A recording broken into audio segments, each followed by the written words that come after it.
Hello, lovely people. This is yours truly, Christine.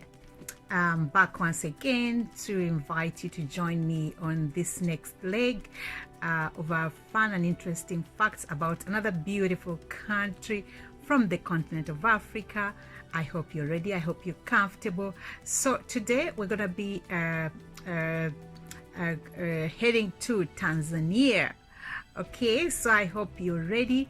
And as far as the facts go, this is courtesy of Exhibit Africa Ubuntu Initiative, compiled by everyculture.com. Please, if you want to support our initiative, don't forget to check out our business link. The business link will lead you to our online store where you can select any image of your liking and select the merchandise that you would like to go with it.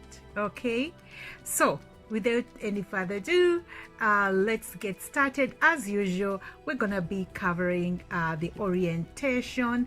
We're gonna be looking at the history and ethnic relations. We're gonna also cover the urbanization, architecture, use of space, and food and economy, and so on. So we got a lot to learn today about Tanzania. So if you're from Tanzania, please drop your flag. If you've been to Tanzania, please drop your flag. But before we continue on, I want to let you know that if you've missed out on our previous episodes, those are fully on YouTube without any interruption. So head to our YouTube channel and check out any one of your favorite countries. And if you're just joining us for the first time, welcome. If you've been following me, thank you so much. So let's get started because we have quite a lot to learn about beautiful Tanzania. Okay, so let's look into the orientation, and we start off with the culture name. So the culture name of Tanzania is Tanzanian. Okay, now let's go further into Tanzania. Tanzania is said that the mainland portion of what is now Tanzania was named by a British civil servant in 1920 from the Swahili words tanga, which means sail, and nyika, which means bright and plain. Thus, what was known formerly as German East Africa became Tanganyika territory. In 1964, Tanganyika was joined with Zanzibar, an offshore archipelago of islands, to form the present United Republic of Tanzania. Because of a unique combination of historical and cultural factors, Tanzanians share strong feelings of national pride and cohesion. This sense of nationalism has served to keep the country at peace for over 2 decades, while most of its neighbors have been involved intermittently in catastrophic destructive civil and cross-border wars. Tanzanians have been also able to resolve most internal problems without resorting to violence because of a shared language, the lack of political or economic dominance by any ethnic group, and the strong leadership provided by Julius Nyerere from 1922 to 1966, the first president of Tanzania.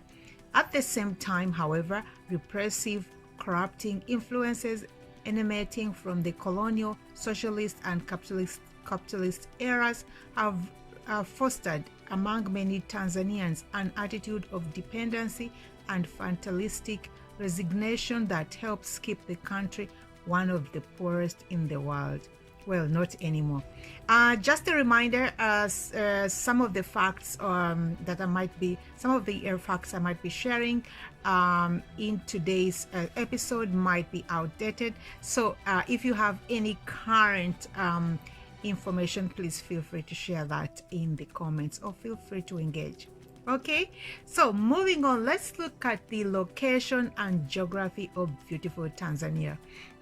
Covering approximately 365 square miles, an area about 1.5 times the size of Texas, Tanzania lies on the east coast of Africa, just south of the equator. It shares borders with Kenya, Uganda, the Democratic Republic of Congo, Rwanda, Burundi, Zambia, Malawi, Mozambique, and the Indian Ocean. Wow. Tanzania has quite a lot of neighbors. I think Tanzania has proved to be a good neighbor. All right, let's continue on. Tanzania also shares 3 Great Lakes. That is Lake Victoria, Lake Tanganyika, and Lake Malawi with its neighbors. The country is comprised of a wide variety of agroecological zones, low-lying coastal plains, a dry highland plateau, northern savannas, and cool, well-watered regions in the northwest and south. The 120 ethnic groups that inhabit Tanzania have adapted to a wide range of geographical and climate conditions. The specific habits, customs, and life views of each group have been influenced by tribal traditions and alliances, European invasions, population movements over the group have been influenced by tribal traditions and alliances, European invasions, population movements over the centuries, and the introduced and endemic diseases. In the late 1990s, the central political administration was moved from Dar es Salaam to the Indian coast to the more centrally located city of Dodoma, which lies in the middle of the Central Plateau. Because of Dodoma's dry climate, relative lack of economic development, and small size, however, the port of Dar es Salaam remains the urban center of national importance. Let's carry on to the demography.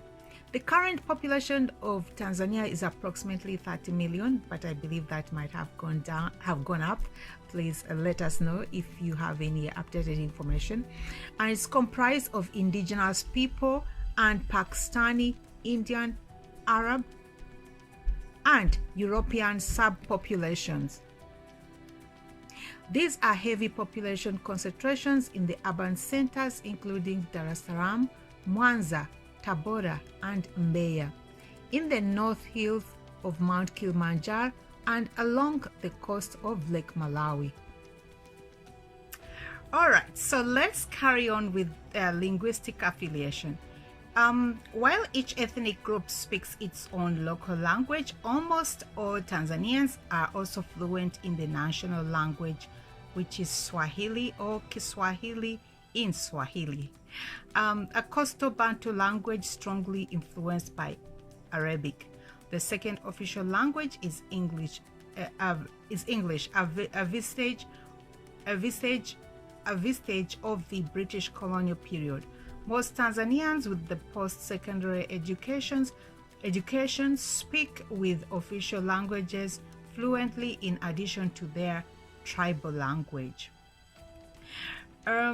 Nyerere encouraged the adoption of Swahili for all Tanzanians in a concerted and successful effort to enable people from different parts of the country to communicate with one another and to encourage them to identify themselves as one people. The use of a single common language was greatly facilitated trade, political debate, and nationalism, information dissemination, and conflict resolution.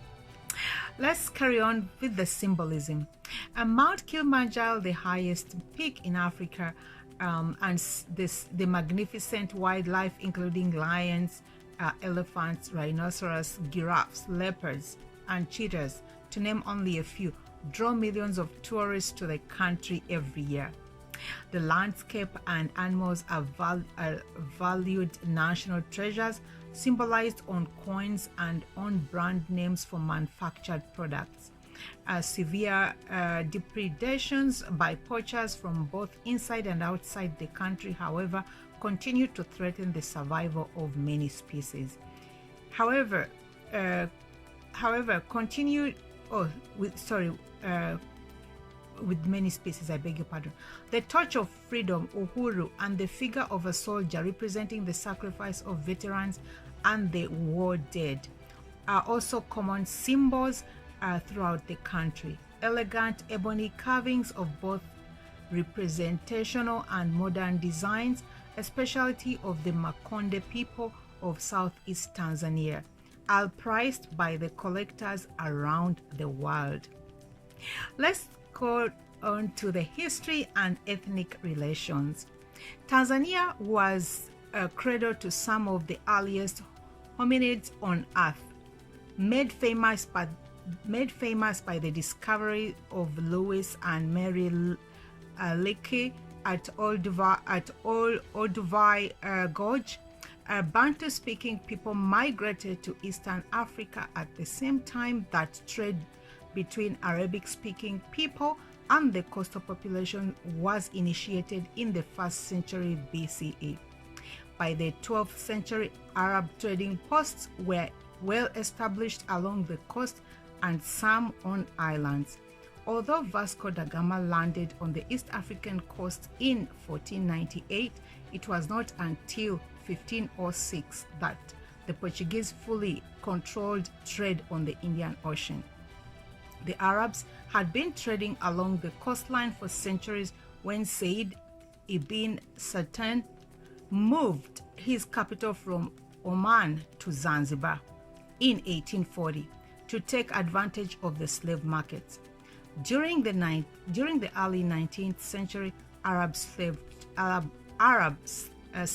and ivory traders began to penetrate deeper into the interior of what was to become Tanzania. In 1890, Zanzibar became a British protectorate while the mainland became part of German East Africa. The period of German rule was extremely heavy-handed when the Africans fought back during the Maji Maji Rebellion of 1905. Tens of thousands were killed after the defeat of German in World War I, that is between 1914 to 1918. German East Africa was made a League of Nations mandated territory called the Tanganyika, controlled by the British. Following World War II, Tanganyika became a United Nations trustee of Great Britain. Adhering to a policy of indirect rule, the British government used indigenous political systems to implement their control, thereby resulting in such less open hostility than occurred during the time of German rule.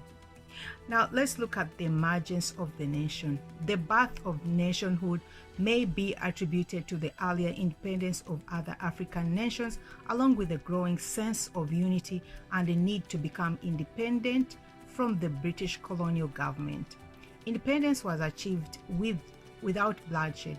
Julius Nyerere was elected president of Tanganyika African Association, later renamed the Tanganyika African National Union, TAMU, in 1953.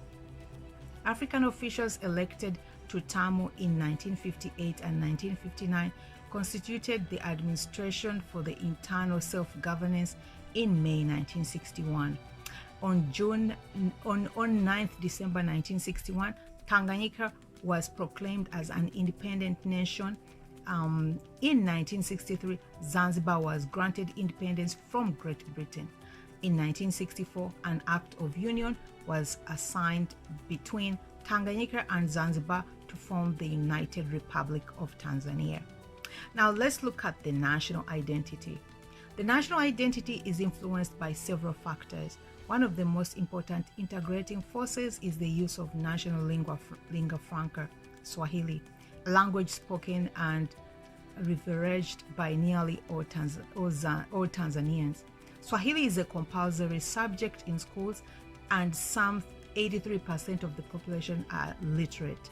Equally important, of course, is Tanganyika's independence and subsequent unification with Zanzibar to form the United Republic. Perhaps the most important influence on a sense of national identity was the development of Tanzanian socialism. The creation of Nyerere, Tanzanian socialism was codified in the Arusha Declaration of 1967.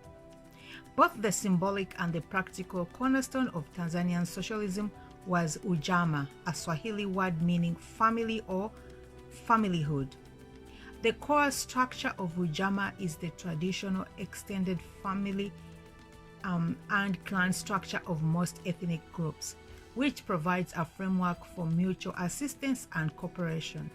It was believed that this structure would provide the foundation of socialism production.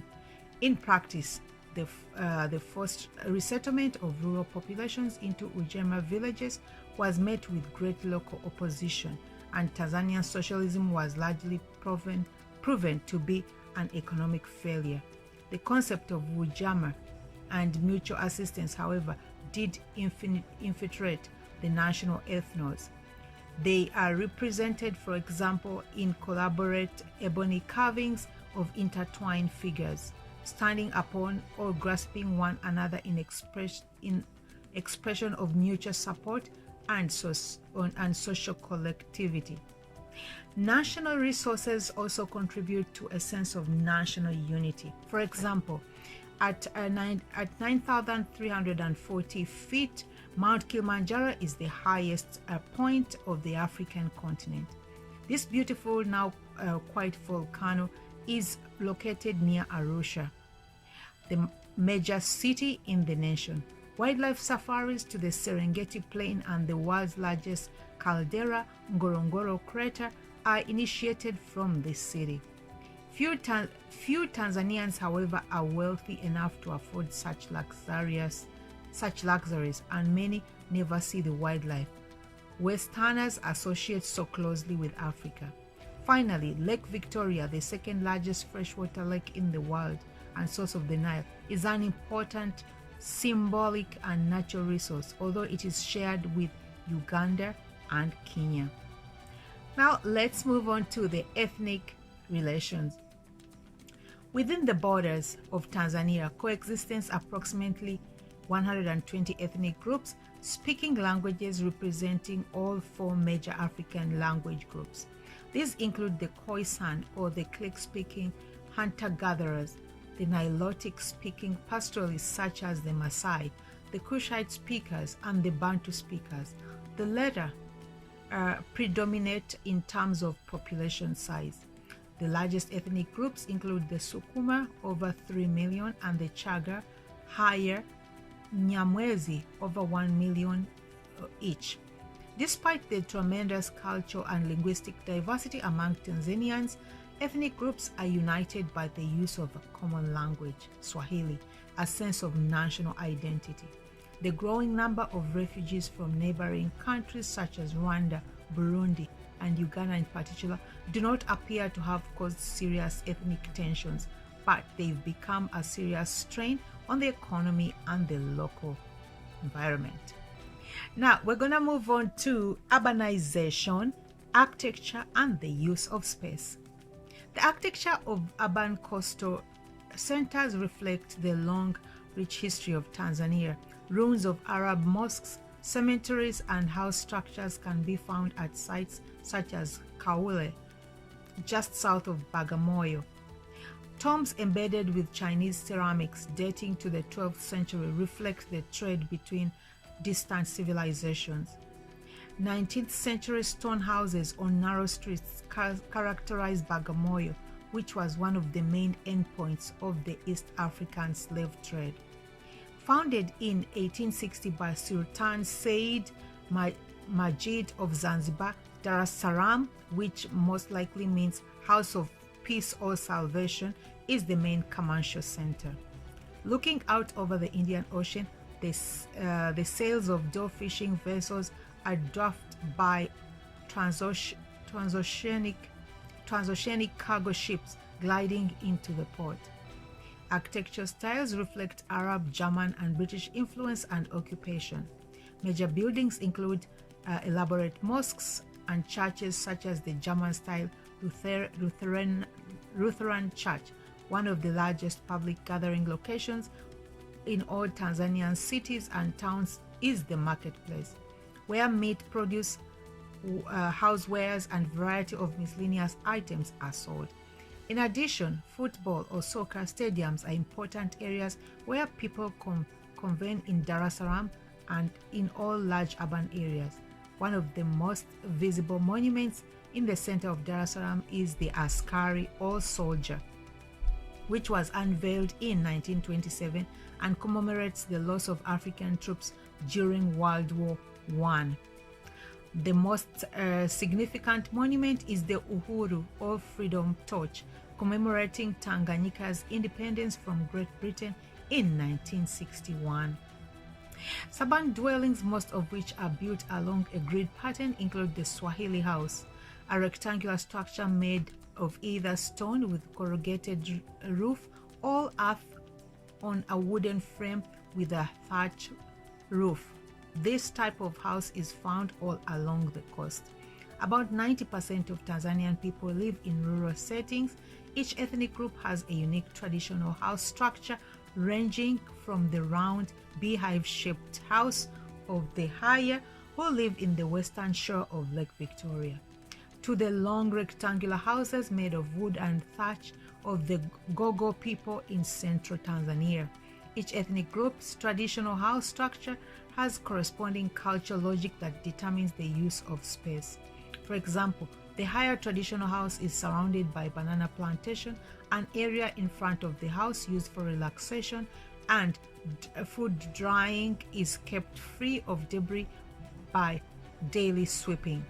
The interior of the house is divided into separate use areas, some reserved for men, some for women, children, and cooking, some for animals, and one for honoring ancestors. Traditional houses are being replaced increasingly by rectangular European-style houses made from a variety of materials including brick, wood, earth, and thatch. Unlike the traditional houses, cooking areas have been moved outside. Let's check out the food and economy.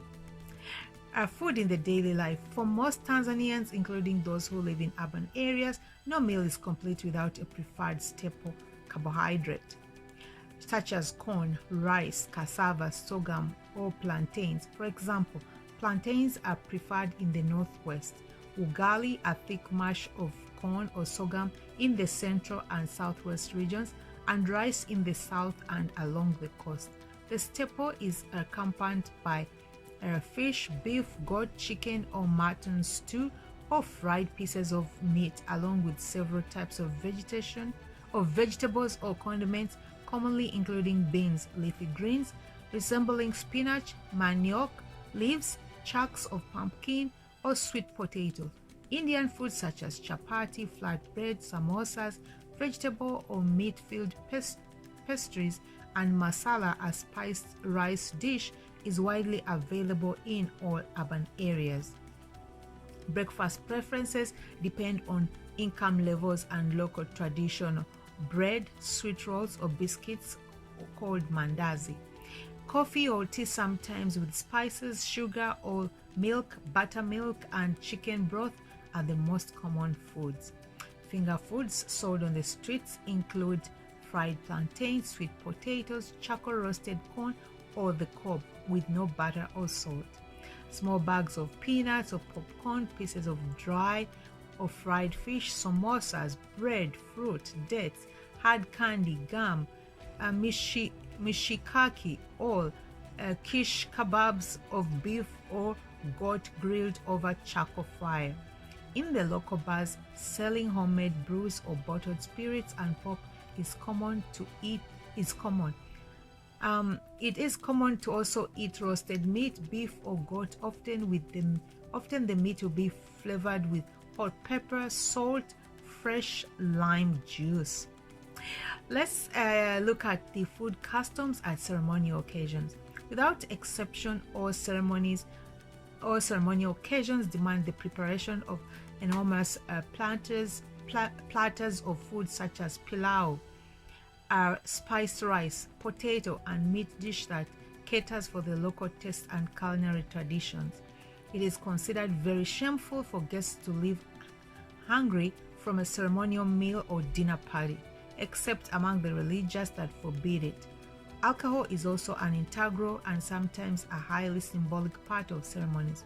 Local beers and spirits derived from bananas, corn, rice, honey, or sorghum are served alone, all alongside manufactured alcoholic beverages.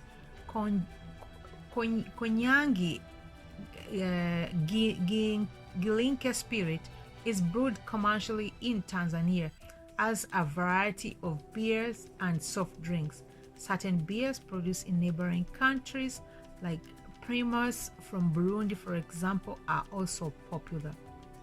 Let's look at the basic economy. Agriculture provides the main stay of the Tanzanian economy, still employing close to 4/5 of the economically active population. Farmers grow food for subsistence and for sale. Minerals, precious metals, fish, timber, and meat are also important products.